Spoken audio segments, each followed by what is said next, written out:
This is the Blue Man Group. This is the Blue Man Group. This is the Blue Man Group. This is the Blue Man Group.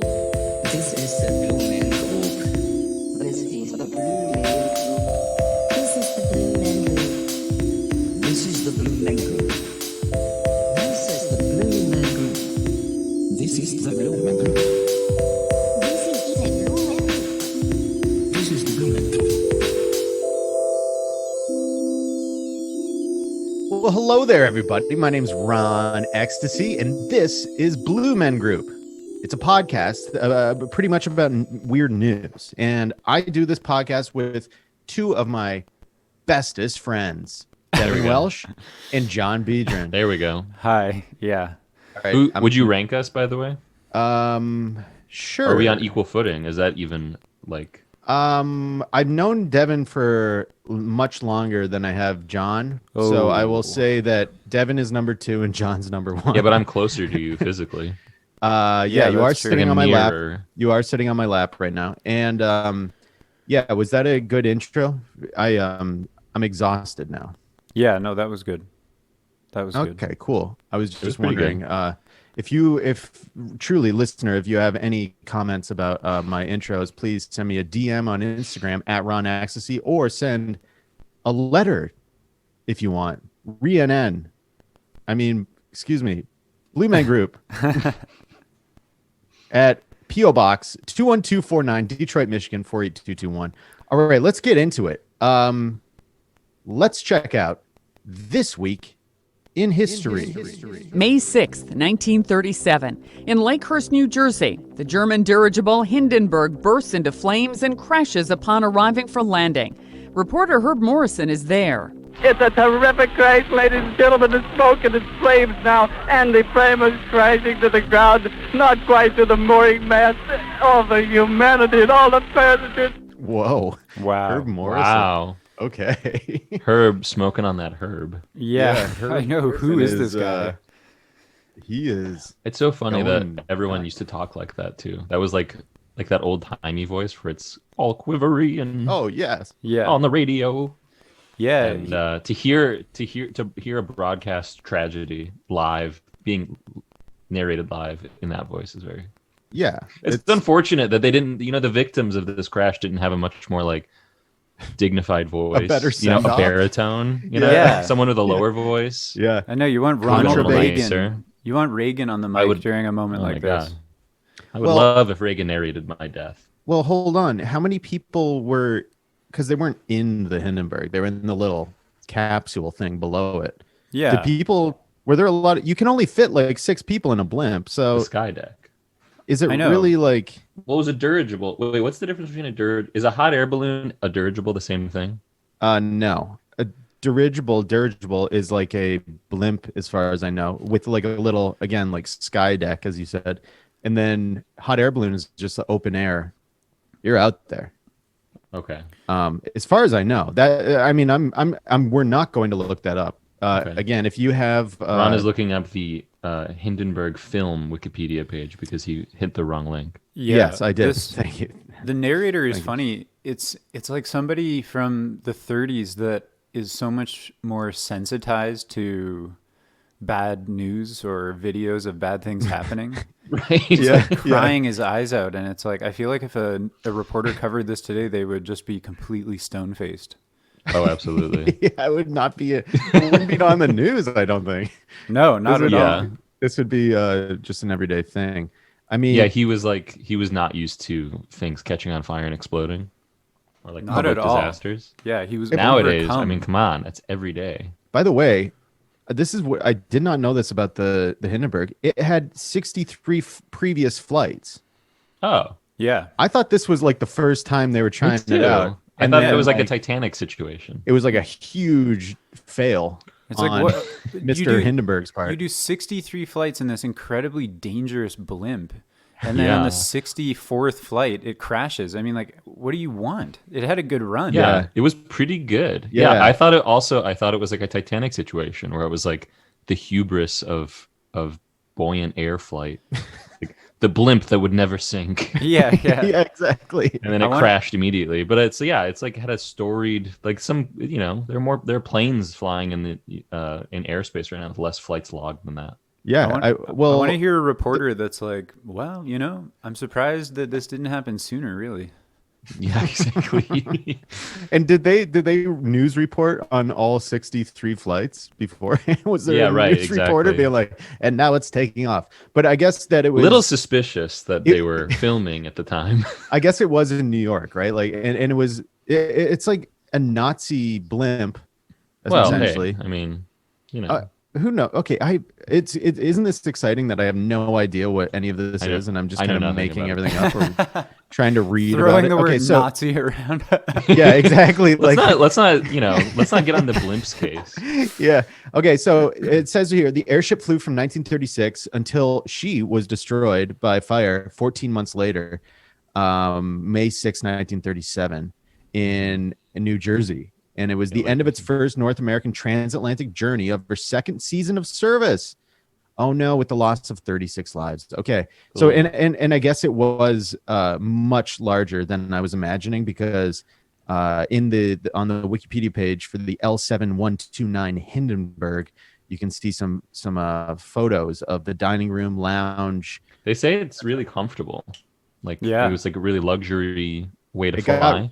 got really hot at the Well, end. I was gonna say, do you think the people who were on the Hindenburg as it was crashing had like a really gentle crash? Yeah, do you Because think it's that like the air doesn't. There's no turbulence. do you think that as they were falling, they felt good that this was a good death and that like they were looking Yeah. forward to it because it was more comfy than some other Oh, it looks death? This it is looks a like the good ground's one. approaching. Yeah, and boy, am I hot! It's extremely hot in here. I don't know why they crashed. They seem to like hit something, maybe. Again, I don't know. Oh, We the have cause no of the idea. accident has never been determined conclusively. Really? That's good.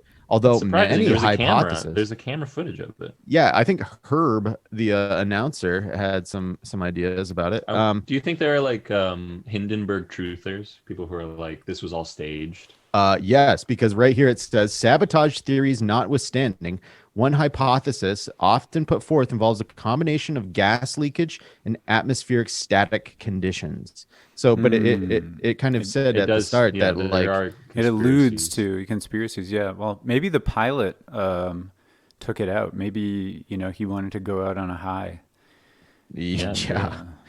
Maybe it was like assassination Oh my God, by the Nazis. Right? Nazis. Again, Well, not too sure what happened, We'll Yeah, never or know. and who was Really. involved, or why they were in New Jersey.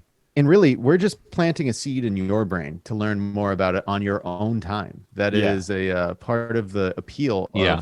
some of this is that you can just take it as it goes. Yeah. All right, well, Plus, let's it's like, it's this week in history. So you, Right. as a listener, should be thinking about this stuff because every week. 60 years ago, this was on everyone's mind. Yeah, this Yeah. week. exactly. This is important Very- stuff. Don't Very let it sage go advice. without But use your imaginations. Don't just listen to what we're saying and then just stop right there. Like, think Yeah, about it. yeah. Make up your own theories. Yeah, think about it that's fun, yourself. too.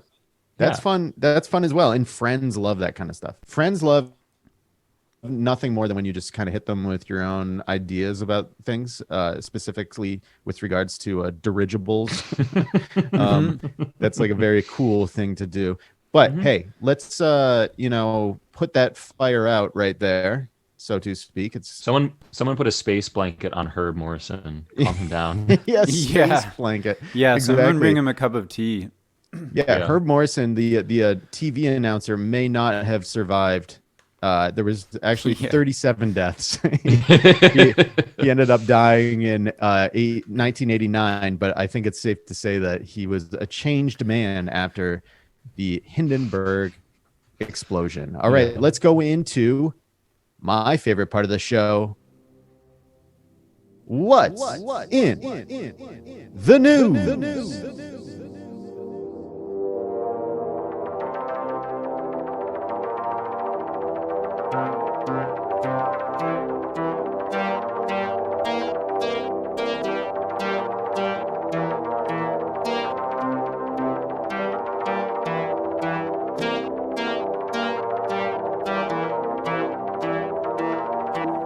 know if it's fair for you to say it's your favorite. I mean, it's also my favorite part. It's of my no way. show. It's my favorite. Really? It's okay. Well, here we go. I've got one that kind of covers a lot of bases. If you've listened to the show before, we do some things. We talk about borders, we talk about nation states, we talk about the relations between them, we talk about people taking things from one to another, all of that. This story from Foreign Policy magazine says, headline, Belgium has made a territorial gain over France. And this story, I think, brings in all of those things that we talk about, right? So Yeah. Wow. please listen to this. This is spectacular. I love this story so much. Belgium, that's a country, by the way, in Central Europe. It's quite a busy country and a lot of different people with different ideas about how things should be done. Oh, yeah. Belgium is, you're saying. And I'm not talking about the EU Parliament. In Brussels. Okay, so Belgium has made a territorial gain over its neighbor, that is France, by the way, after a local farmer moved a centuries-old stone marker delineating the Franco-Belgian border. The farmer from the Walloon municipality of Erquelines moved the boundary stone roughly 6.5 feet to give his tractor an easier passage, thereby breaking the Treaty of Kortrijk, signed in 1820. That's right, everyone. The Treaty of Kortrijk is broken. Oh my God. This is a slippery slope. I mean, we know that there has been peace in Europe since 1945. Can we sound the war alarm? Can we get the EU war alarm? The EU is disintegrating as we speak. It sounds like we're going to have the Franco-Belgian border is going to be running with blood again. Yeah, folks, we remember the First World War. We remember the Second World War.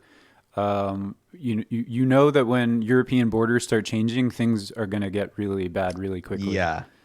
I mean, listen, I'm not one to say that we need to fortify our borders. Is that the right word? And I don't know. It's something. Fortify, sure. Fortify. Okay, yeah. But listen, I want everyone, all of our Belgian listeners, I want you standing on guard at that border because, as we know, John because France might try to take it back. Well, whose side are we on here? Are we on Belgium's side? Do we recognize the new borders or not? There's a lot to consider here. Okay, well, this is okay. Belgians, it's time to fight. Yes, Belgians, pick up your arms. Yeah. French. We need the okay. These French dogs have been living like off the land for too long. It's time for them to pay for their crimes against the Belgian people. Your border is your birthright. Frenchmen, stand down. Stand down. You think France. This Belgian farmer is like a long lost member of like Black Hand or whatever? Yeah. World War III. This is not.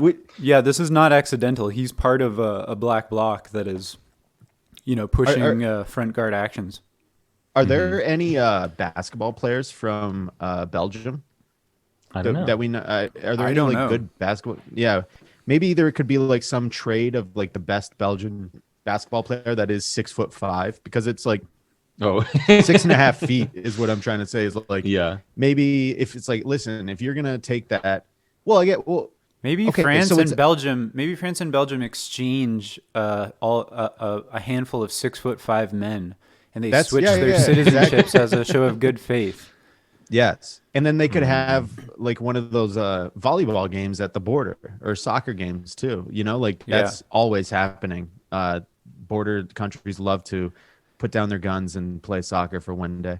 The Treaty of Kortrijk, John. Okay, these are just some of the notes I took when John was talking about it earlier. Because John, you studied the Treaty of Kortrijk in I did my thesis military on college. Kortrijk, yeah. This was my specialization. Okay, so this is what John he could read it, but I'll read it. It was signed on the 28th of March in 1820, and it's currently at the Museum of Arts at the Brul Museum in Kortrijk, which is a city in Belgium. That's where John. I sign off on all this, by the way.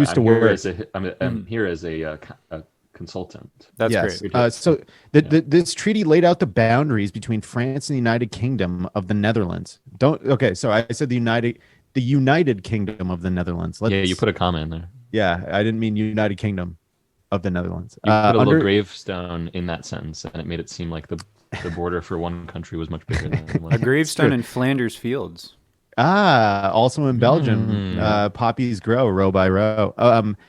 Belgium inherited the border upon its independence from the Netherlands in 1830. Nowadays, these boundaries still stand, with some minor corrections, as the official boundaries between Belgium and France and between Luxembourg and France. What? John, do you sign off on all that? That's all pretty true. There's a couple of common misconceptions, but it's not really relevant to the story, so we're just going to go ahead and move on. Okay. So this is what happened. All right. So the tractor guy, it's probably a farmer. Let's safe to assume a farmer needed to get his huge tractor, massive, wide dump truck tractor, through this area. Assuming he's had the tractor for a while, but I don't know. Maybe he just got it last week or something, and it's wider than his previous ones. Yeah. Yeah, and he needed to get through, and then it got serious. So, I mean, serious but good-natured, because after some good-natured talks with his French counterpart in the neighboring town of Buzigny-sur-Roc, Erquelin's mayor, David Lavaux, has attempted to head off a diplomatic incident by asking the farmer to put the stone back where he found it. I don't know. And of course, that. the farmer is refusing. Yeah. So he enlarged Belgium. He reduced France. It wasn't a good idea. But I was happy that my town got bigger. Lavaux joked. Is that a joke? I know. That's what I mean. He said in military fatigues. Yeah. He said pointing a gun at Yeah. everyone. Yeah, so hopefully Lavaux is not rounding up a militia to continue actions.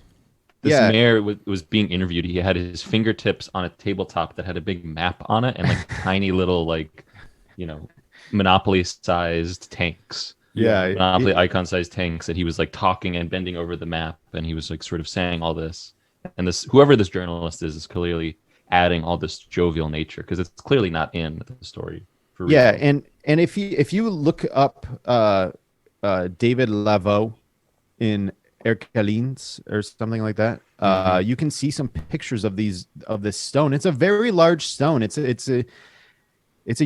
seen these kinds of things before. It's like a European border stone. There's no other name for it. Yeah, very tasteful. I thought it was a gravestone. No, could be both. The boundary stone, I see. Yeah, I mean, it's a gravestone for the United Kingdom of Netherlands losing. It's a gravestone for the European Union, is what it is. Oh, yeah, it could be that as well. Okay, so I found the French web.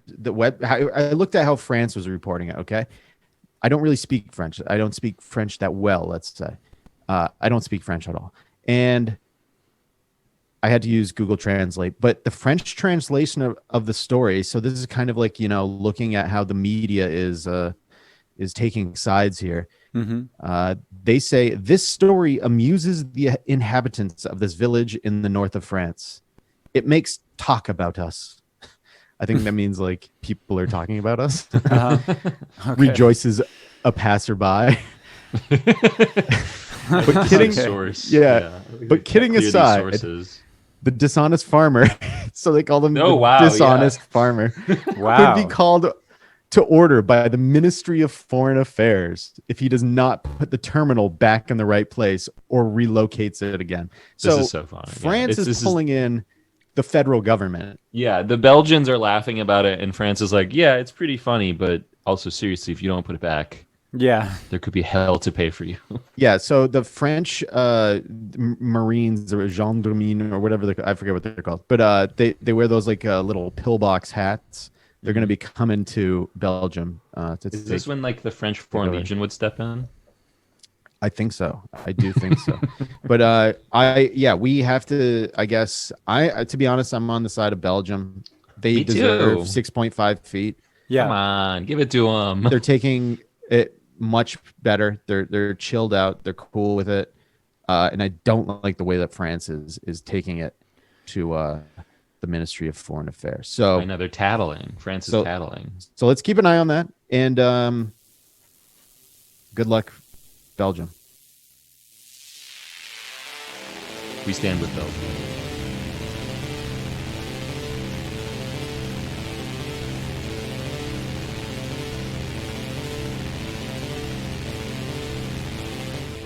All right, let's go underground. Okay, I would like to go underground. Dev, can you take us underground? You've got a shovel there. Yeah, I've got a wonderful story here. Just gonna dig up a little patch of earth, and oh wow, look under here. The story, the headline: Crazy worms have invaded the forests of 15 states, and scientists are worried. Some call them crazy worms. Pick one up and you'll see why, as the creepy crawly jerks, writhes, and springs out of your hand. It may even leave its tail behind as a grim souvenir. And now scientists are finding the wrigglers have spread to at least 15 states across the U.S. Wrigglers, by the way, is a scientific term for worms. So we've got a problem here. We've got crazy worms spreading all across the United States of America. They won't talk about it on the mainstream media. No, the MSM is denying that this exists. Yeah. The worms of the genus Aminthus, also known as snake worms, Asian jumping worms, and Alabama jumpers, according to Smithsonian Magazine, are a highly invasive lot that first made their way to North America in the 19th century, stowed away on ships carrying plants and dirt. Whoa. Since then, they've spread, like crazy, and have now been cited in more than a dozen states, including Minnesota, Wisconsin, Missouri, Illinois, Iowa, Nebraska, Ohio, Texas, Louisiana, Indiana, Kansas, Indiana mentioned twice, Kentucky, Tennessee, and Oklahoma. Yeah. I like that these worms were introduced in the 19th century, and they laid in wait for a real long time. Yeah, this was the year. They're like, all right, here we go. Finally. Or is it a slow building confused. thing? Oh, maybe. Yeah. Yeah, worms aren't that fast. I'm a little confused as to what the problem is.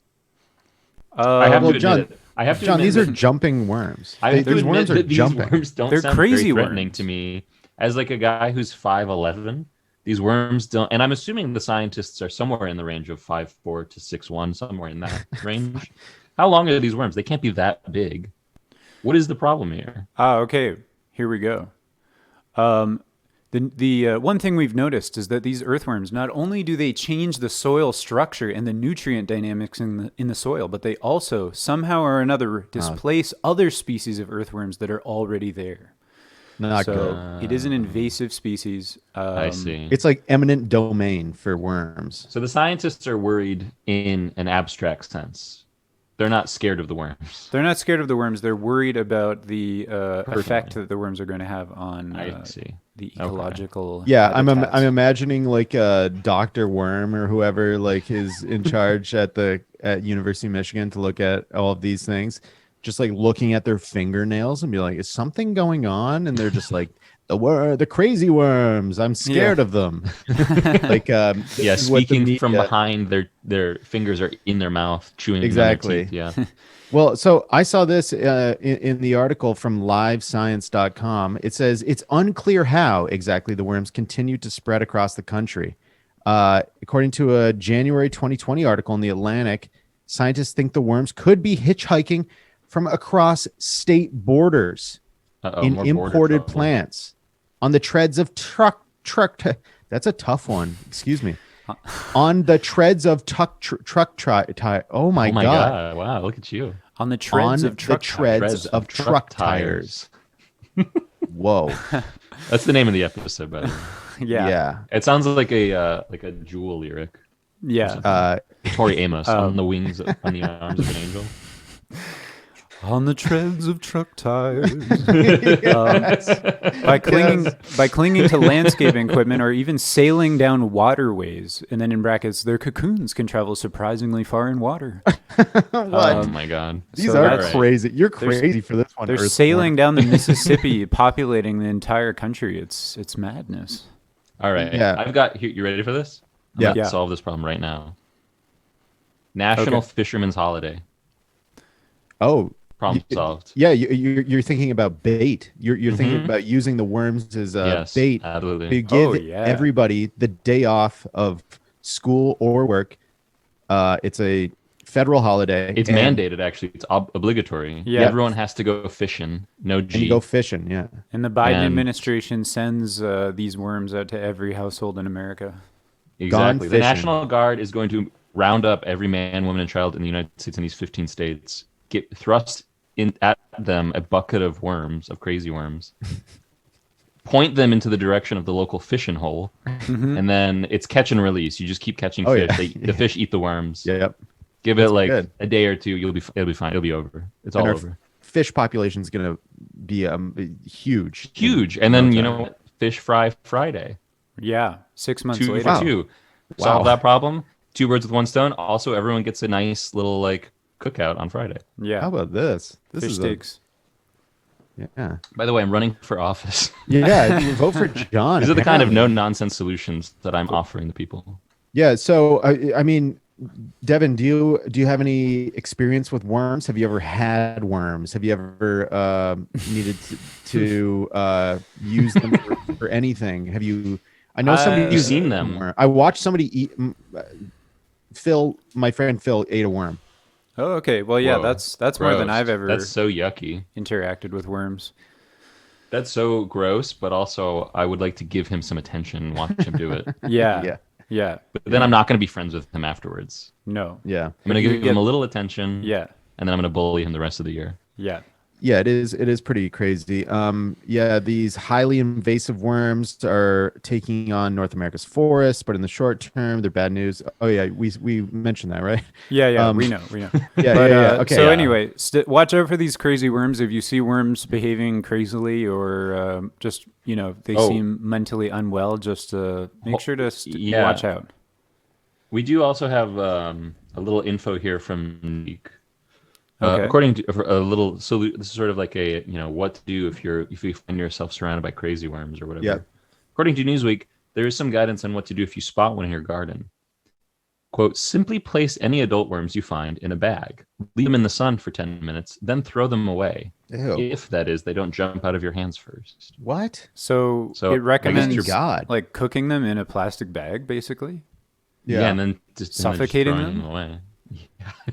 Yeah, it's horrible. It's like it's like if you find any of these This worms, is so much worse than my solution. If you find anything you don't like, just wrap its like breathing areas in plastic, leave it out in the sun until it stops moving, and then throw it away.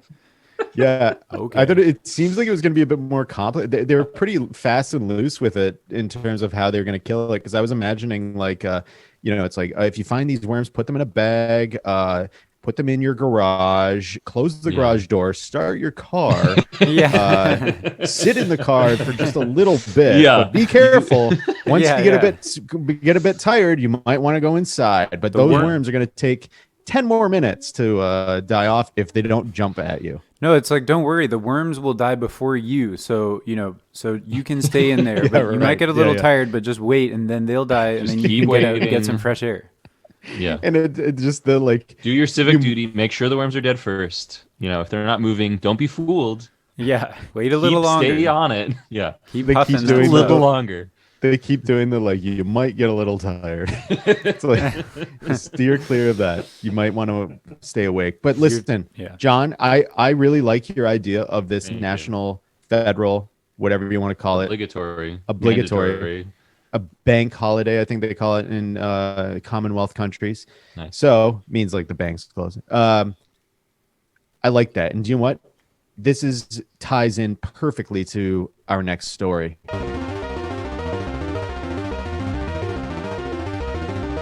240-pound fish, age 100, caught in the Detroit River. No way. This is local. Hold on. It says this is from the AP. Wow, this is international news. Now, hold on, Ron. Before we go too far, please, can you give me that weight for our Commonwealth and non-U.S. Listeners? Can you give me weight in kilograms so that the impact of this can fully, of course, hit them? Yeah, that's 108.8 kilograms. Okay. Nice. And then what's 100 years old in metric? That is 67 years old. That is 67.77777777. Yeah, and 108.8 in stone. That's 17 stone. Nice. For our British, for the Queen, because the Queen's listening right now. In case the Queen want to know how much stone this fish weighs. So okay, so we have to think. I mean, I'm just doing what I learned in 7th grade, just connecting dots. Okay, this last story is all about these crazy worms. The story that I'm talking about now is about the crazy fish. What do fish eat? Worms. Okay. Yeah. Stay This with could be a us. solution. Yeah, stay with me here. A 240-pound, 108.8 kilogram, 17 stone sturgeon, which is a fish. A sturgeon is a fish that could be more than 100 years old, was caught last week in the Detroit River.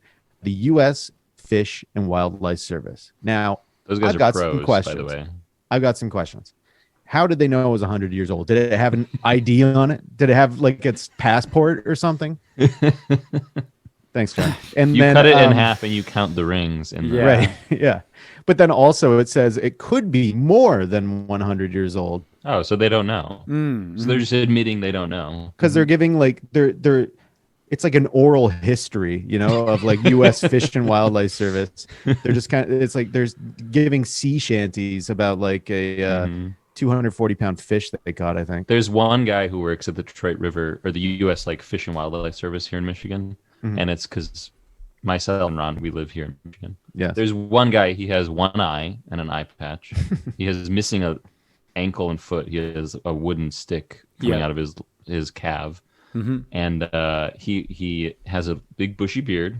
He's always wearing rain gear, and he talks in a kind of antiquated sort of like, I don't know. He kind of sounds like he's out of time a bit. Yeah. But Yeah, he's yeah. the one who knows how old the fish is. Oh, and of course. he's the one who has like The known records. it for Yeah, you bring it He's to got him. the records. He eyeballs it. He Yeah. just can see. Yeah, he looks at eyeballs it. Yeah. He goes, "This He looks- fish He looks has the been in fish these in the eye. rivers for 100 years." Yeah, Yeah. he looks the fish in the eye. So Or he's- the Lists article, all of his mates that have died. the article says the real life river monster. So the real life river monster. I guess he probably gave it that title. Was Right, that's nearly in quotations for some reason. was nearly 7 feet long, the agency said Friday on Facebook, where the photo was shared more than 24,000 times by late afternoon, so getting lots of traffic on Facebook. Viral traffic.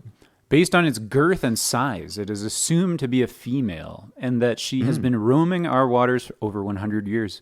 She was quickly released back into the river after being weighed and measured, the Fish and Wildlife Service said. So Wow. there you go. That's interesting that it's nearly 7 feet, like maybe 6.5 feet. Yeah. Like potentially 2.1 you meters? could take that to the Belgian border and fill it in with this fish and Yeah. say like We're good. no, Stretch good the here fish, yeah, and then this is a no man's land where we share the fish corpse and everything's yeah, good and again. it's like 100-year-old, maybe more, who knows. It's like an old champagne bottle, you know, you get one of those and French people Like a love Magnum, that those shit. huge ones. Yeah. Yeah, sure. And then okay, so typical lifespan for a sturgeon, for a male sturgeon, is 55 years, and 70 to 100 years for females. Holy shit, double the male sturgeon. Wait, hold on. 70 to 100. This is So over at 100. 100 years, the female fish is at the end of its life. Yeah, so Yeah. this is a real And then old they're timer. saying really old. And they're saying The- it's over 100. Yeah, so men get paid 55 years and 70 to 100 years, but Yeah. the women fish still get paid Well, 80 no, it's cents on the dollar. the male fish get 55 years to the dollar lifespan. Right. There you go. There it is. Yeah.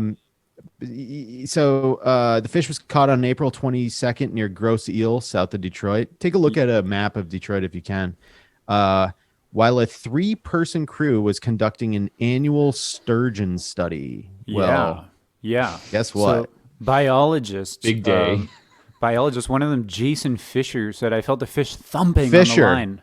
Fisher, as it got you closer, it kidding got me? bigger and bigger. And Paige Wigren recalled thinking, "Yep, this is going to be a real good fish story." Yeah, And excellent insight page. Yeah, she was right. Wigren said she was tired out and didn't fight us very much. Imagine everything that fish has lived through and seen. And that's very true as well. Got to That be is honest, true. the fish probably hasn't seen much because sturgeon's a very deep water fish as far as I know, and it's very dark down there. Hey. Okay, sorry. She's seen a Jason lot. Fisher, isn't that unbelievable that the guy who caught it, it is spelled the German way, Fischer. If this was the guy who caught it. Yeah. Yeah. I mean, with a name like Jason Fisher, there's only one thing he could ever grow up to be. Yeah. Adjacent. A J- Adjacent Fisher. Okay, so this is going to be real good. Yeah, well, that is true. Fishing stories are like what people like, right? You can make them up, but this one's Yeah. real. There's a photo. Look it up. Detroit River sturgeon. But yeah. Now, this is one of those yeah. stories. Oh, sorry. I was just going to say, this is one of those stories that you really do want to check out the source. Because I don't know what it is, but there's something about fish stories where the fish, whoever catches it wants to say it's larger and longer and older Yeah. than it is. Often when you go to like a bar in an area where there's like lots of lakes or fishing spots, Oh yeah. those will be like, I caught a fish and it was like 20 years old, or I caught a fish and it was like 55 years old. Oh, yeah. And it's usually like, okay, they're exaggerating a little bit. Maybe it's like 15, 22 years old. What are you looking up there? What is this? Is this the Facebook for the U.S. Fish and Yeah. I Wildlife? was trying to find the actual thing. 6'10", 4 foot girth. This is unfucking believable. Please take a look at this sturgeon. It's bigger than Jason Fisher. Jason Fisher is paling in comparison to the sturgeon. We need to just be aware that sturgeon exist underneath the water, in the water, I should say, in the deep depths. Please, just when you're swimming in freshwater, please stay away from the sturgeon. And just really quickly, I know the story has gone on way longer than it should. But that Facebook post says that they released the sturgeon back into the water. Yeah. Yeah, After Yeah, they they caught have it. to. Yeah. John, lake sturgeon are listed as a threatened species in Michigan. Anglers can keep one a year, but only if the fish is a certain size. And do you know what? That size is not almost 7 feet. Yeah. And it's caught in few state waters. So all sturgeon caught in the Detroit River must be released. So listeners, if you want to mess with the ecosystem. Hey. Oh, sorry. Never mind. All right. We'll keep that going. So now, keep that. Just don't keep that going, please. Leave her alone. I mean, she's 100. Yeah. Come on. Let's take our love of huge things, big, massive things, to the next story. Okay. So we're talking about a 240-pound, 100-year-old, almost 7 foot fish in the previous one. Mm-hmm. Next story from the New York Post. Snout clout. Larger noses equal larger penises, according to study. Finally. More The code has been incredible cracked. research from the University of Penis Studies. Yeah. In a study that'll who's doing in this? a study that will no doubt inspire a spike in nose jobs, Japanese researchers discovered that men with large sniffers tend to pack large penises as well. Again, that's a scientific term. Like wrigglers, scientists refer to worms as wrigglers. They Yeah. refer to noses as sniffers. Large sniffers. Yeah. This is a really cool story. So Devin's really psyched about this. I just story. Devin I has wanna his know hand more. over his face right now. I He's wanna trying to know more. cover his nose. Devin has a wooden, metal edged, school style ruler next to his Yeah. face. He's trying to look in the mirror and trying to get it right. Trying to measure. So Just to make this sure. this study is the first to demonstrate the relationship between stretched penile length and nose size, wrote researchers from the Kyoto Prefectural University of Medicine. Stretched So- penile length. This just seems like somebody like kind of Wait. like outing themselves as like They're like playing with measuring their people's penis. penises and noses, like stretching penises out and like Yeah. pulling people's Yeah. noses. Got your nose. Who's like measuring their penis, being like, well, I'm like 3 inches flaccid, but I'm 7.5 inches stretched fully, fully stretched fully penile pulling length. it on it. Well, this is the thing, John. There was no living people involved. To determine the connection, scientists examined the bodies of 126 recently deceased middle-aged men, Ooh. measuring everything Wow. from the What? cadaver's height and weight to the circumference and length of their flaccid members. Oh wow. So they 8. okay. So you say you donate So your body many. you donate your body to science. And Yeah, then this is what they they do. end up measuring your stretched penis. Yeah. Yeah. Wait. Why were they trying to establish any connections between any parts of the body and the stretched, like penile? seems- Like, why it is seems- the yeah. stretched length? Like, what is it? There's no It seems value in very that. ham-fisted. Like they like bust into the room with a ruler and they're just like, measure this, measure Yeah. that. Yeah. And they'd be like, what's the connection? I don't know. Stretch it. Pull on it. Just write it all down. Write it all down. More. Yeah, stretch it till it breaks. How long is it? Yeah. It's like a piece of taffy just being like ripped apart. Yeah. Okay, so to determine the connection, I mentioned. So sorry, for the nosy study published in Basic and Clinical Andrology, which I do have a monthly membership for. Nice. If anybody wants a subscription, excuse me. If anybody wants any of the back issues, I can loan them to. Scientists approximated the measurements of subjects' manhood when erect by laying each stiff down and extending the willy up as high Wait, as it would go. Yeah, They're so- referring to cadavers as stiffs. This and is they're the, referring to penises as willies. Yeah, again, this is from the New York Post, so that's Oh, that's yeah. why Yeah. this is happening. It's poetic language, which we love. Right. Yeah, It's true. Yeah, it's quite beautiful. they then compare the results of the lengths of their noses because it Oh, seems I like cool. the idea that was like the next move. Yeah. What other Um, thing sticks out? Yeah, exactly. So they found that men with 2.2-inch snouts packed larger penises that clocked in at 5.3 inches. So let's do I guess the that makes sense. 2 I mean, if you were to centimeters. ask me, I would assume. So that's 5.5 centimeters. Okay. All right. Is 2.2 just for those people at home.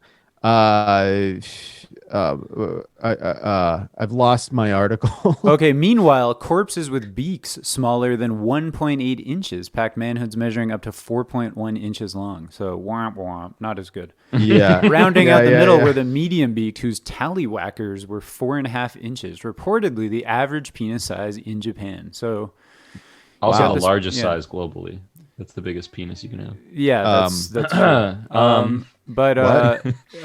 So that's interesting though. They compared. I wonder if this applies to the global population or more closely to the Asian population. I'm not sure. Well, I I- have to assume that yeah. this study, whatever the goal was here, I have to assume that these researchers in Kyoto were concerned with maybe not necessarily establishing a link, but just trying to find a more polite way, because Japanese people are very, they're very polite to each other in public. They must have been like looking for a polite way to talk about penises in public that's like less vulgar. Right. So you have to tie I it have to the assume, so nose. it becomes noses. Yeah. Yeah, they Yeah, pitch it so all as, I- this is a study on noses. It's a study about nose length and et cetera, et cetera. Yeah, It's like, exactly. oh, okay, we can approve Well- that. And then it's like, well, what are you Yeah. comparing it to? It's like, oh, another part of the body. It's Penises. Yeah. Yeah, so that's the title of the art of the journal entry is "Nose size indicates maximum penile length," and it refers to stretched penile length as SPL. So their conclusion was the fact that nose size is related to SPL, stretched penile length, indicates that penile length may not be determined by age, height, or body weight, but has already been determined before birth. Oh, wow. So Very useful information. Yeah. I mean, yeah. Yeah. I mean, this is the thing. If the researchers had more information on their cadavers, like okay, say you die. You know that like on the back of your driver's license you can scan it and it gives you like all of your biomedical like basic information. That should also include penis size. Oh yeah, I've been saying this. I like I when take hard, that up. like when you go to the doctor's office, they whatever they have to do. Yeah. Yep. And then they measure what like the length of your like erect penis is, because the flaccid stretched penile length Yeah. not really useful for medical research. No, Yeah, we as what are we scientists, supposed to do with that? we reject that measurement. We Yeah, want, we want fully erect, engorged, Members. aroused. Absolutely. Penis. Yeah. Aroused. You should be aroused. And Yeah. that's something that should be like, okay, your thumbprint, part of your record, also aroused penile length. Yes. It's just the next number over. It's the next one down. I mentioned that I've been saying this because about once a week, I do it on Monday mornings. I always try to write a letter to my elected representatives. And in the state of Michigan, I write to the my elected official about how they should be including penile size on the licenses. So I send 52 letters a year. I get, a response once in a while. To I your also elected get official. a few knocks on the door, and it's interesting. But I like the idea encourage that you to do that too. That should be something when you get pulled over. It's like your height, your eye color, Yeah. Oh yeah, we know. So yeah, that is interesting news coming out of Japan, it seems, and the New York Post was more than happy to report on the average penis size in Japan, and use some colorful language within the article. That's why that newspaper keeps kicking, baby. And I've been paying attention to the medical study of penis for oh man, for a while, I guess. I guess we'll keep an eye on that or something. We'll keep an eye on the Journal of we'll Penis, keep an eye on penis something studies or other. Penis. More incredible research from for those listeners who are worried. The study does not it does not say whether or not these people are showers, quote unquote. Scientists are not deciding whether or not the noses correlate to if you're a shower or a grower. So those are scientific terms. Yep. Yeah. That's a whole other field of research. If you find yourself in a bind and people are looking at the size of your nose, be like, okay, well, give me. Yeah. It's not a shower nose, okay? Don't let them go with the stretch penis measurement. Make sure that you get hard. Okay. Yeah. Yes. That's all. Okay, so let's zip up our pants on that on that segment. That was again my favorite part of the show, the what's in the news section. So we had a pretty global roundup there, and even some local news for John and I here in Michigan.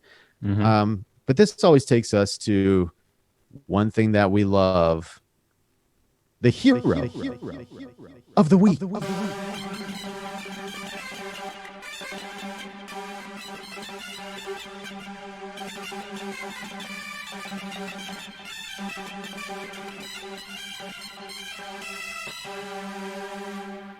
Who's the hero of the week this week? Yeah. This week, we have a story out of Nashville, Tennessee, and it involves somebody, a local celebrity from Detroit, Michigan, who probably lives in Nashville now or something. Mm-hmm. Man arrested at Kid Rock's bar for removing colostomy bag and swinging it around.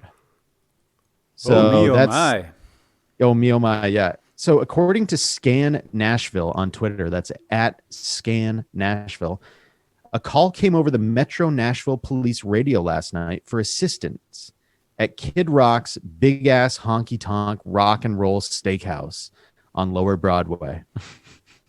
I've never been to Nashville, but I've actually seen Kid Rock's big ass honky tonk rock and roll steakhouse before. Okay, well I was going to say Nashville. Yep, in Nashville. Nice. I was going to say I've never been to Nashville, but if I do go, I'm going to Kid Rock's big ass honky tonk rock and roll steakhouse for dinner. Yes. Absolutely. I like imagining the person who listened to this on the police scanner. Yeah. And it was like they overheard and their ears pricked up when they heard, "We've got a code number 2." Oh, nice, John. Thank you. A poo code. The poo code. So yeah. WSMV TV reports his name is Nicholas Newhart. So now we can put a name to a name. To a guy that swings his colostomy bag. Yeah, because you can't see a picture of him. So Newhart took out his colostomy bag from the inside of the front of his pants area, it says, and started to swing the bag around from left to right. Ooh. Hitting 2 of the Metro police officers with feces, according to the arrest report. Police said Newhart was intoxicated at the time of his arrest. Oh, makes sense. Yeah. So he was booked. His booking records show he's arrested at 7:38. Decent time. It could be still bright out, which is kind of interesting. You know, it's like not even nighttime, and he's like completely buckled at 7:38, swinging his sea bag all around Nashville. Either he's a huge fan of Kid Rock, or he's doing a dirty protest, as Alan Partridge would say. With regards to this restaurant, I'm unsure of if he's pro or against Kid Rock's big ass honky tonk rock and roll steakhouse. He could be just extremely for, and that was his way of like celebrating. According to the scanner traffic, this was the 3rd time police had been in contact with the man that night, and he had previously refused medical attention both times. Then, when police encountered the man again, he removed his colostomy bag and began flinging poo on the responding officer. So it's it's the 3rd time police had been in contact. It's like all these like cops go back to the station and like everyone's just covered in poo. It's like, what is going on here tonight? Yeah. It's Nicholas Newhart night here at the Nashville Police 6th Precinct. They must have a photo of him like at the police station where it's like, if you're getting called out to see Nicholas Newhart, like bring a smock. Yeah, it's like a Gallagher show when you're arresting him. So I'm looking at a photo of Nicholas Newhart. He has a tattoo. He has a neo-Nazi tattoo right on his forehead there that says 1488 and something above that. What a delightful guy. He looks absolutely terrifying. He kind of has cauliflower ear. Yeah, he's either a boxer or he's been to prison many times. He's been wrestling in prison, potentially getting ringworm on the wrestling mat. But in any case, this guy is our hero of the week. Yeah. What the fuck? I think did not see that tattoo on him earlier. But maybe what we should say is that the person that listened to the scanner and discovered the story, that's our hero of the week. That's our hero. Yes. And maybe, dare I say, the police officers that responded to the 3rd call. Let's give it to him this time. Come on. I mean, we're not one here to go jump out of our seats to praise police officers, but if getting sprayed you're with arresting poo. a neo-Nazi who's trying to spray shit on you. Yeah, and it's the 3rd time. You deserve a pat on the back maybe this one time. Yeah, I think so. It's like I'll share a donut with you. I like donuts, you like donuts. Let's give a round of donuts to these boys. This one time we'll make an exception. Yeah. Or that time the police horse licked me, and I was like, "Oh, that's nice." That was nice. That was a good day. Well, it seems as though Nicholas Newhart needs to be sent somewhere. Probably like a hospital. That would be the first place I'd send him. Or the men's room. Yeah, to fix that sea bag, because empty it out. I mean, come on. Yeah, and see, the other thing is we don't know why he has a colostomy bag. We don't know why he was like. I'm not trying to reinforce the carceral state here, but I'm just saying, like, can we please throw this guy back in prison? Yeah, I mean, if there's someone who's going to be in prison. Yeah, this guy scares the shit out of. Well, he's doing that himself. So yeah, I don't know. He's booked at the Davidson County Jail. address is if you want to write to him. No, well, let's give our PO box and see. Let's see what we get. Oh no! I don't even want to mention. We already you can did. rewind and listen to it. Okay. Well, anyway. Okay. So Hero of the week. It's Yeah. Something our guest or other. next week. Our guest next week's Nicola Newhart, and I'm really scared.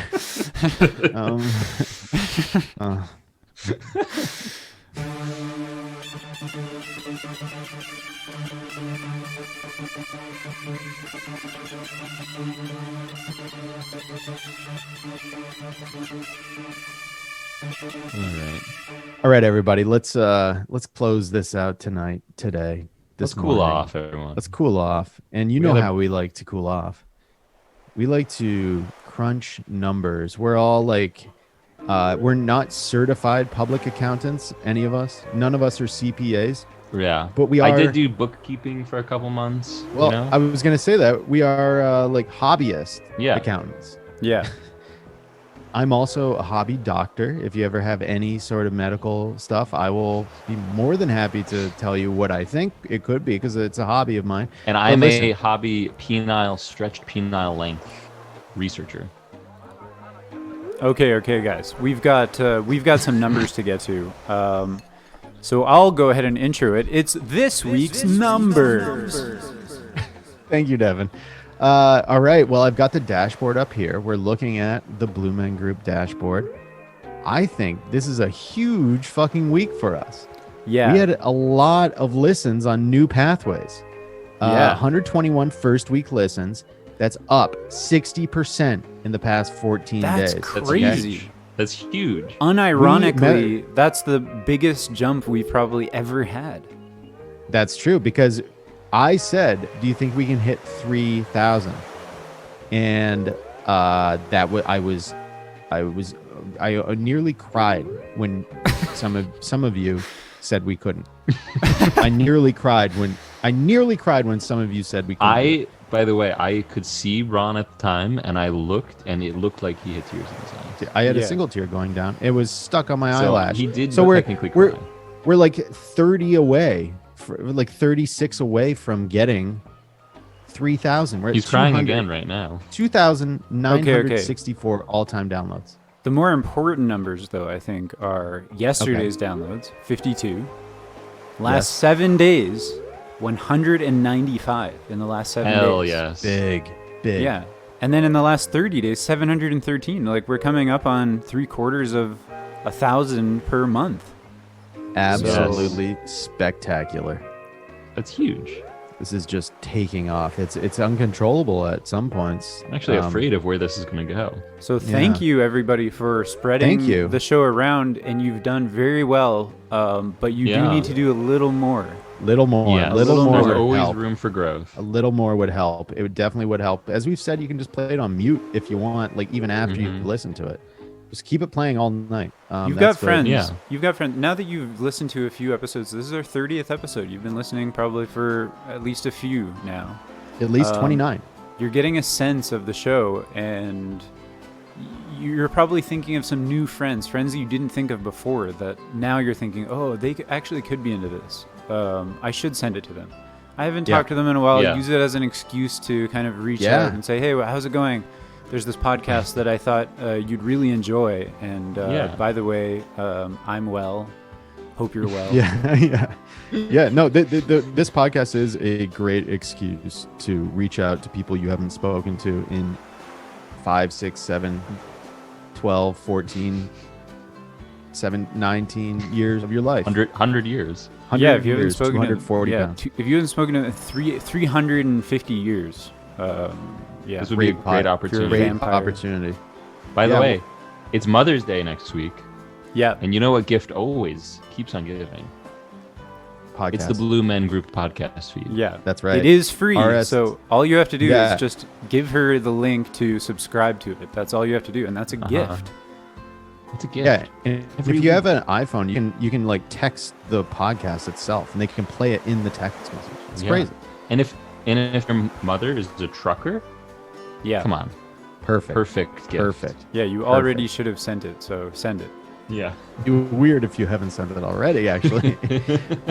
Well, everybody, thank you so much for listening. It's been one hell of a show. We've gone everywhere. We've gone underground, under the water.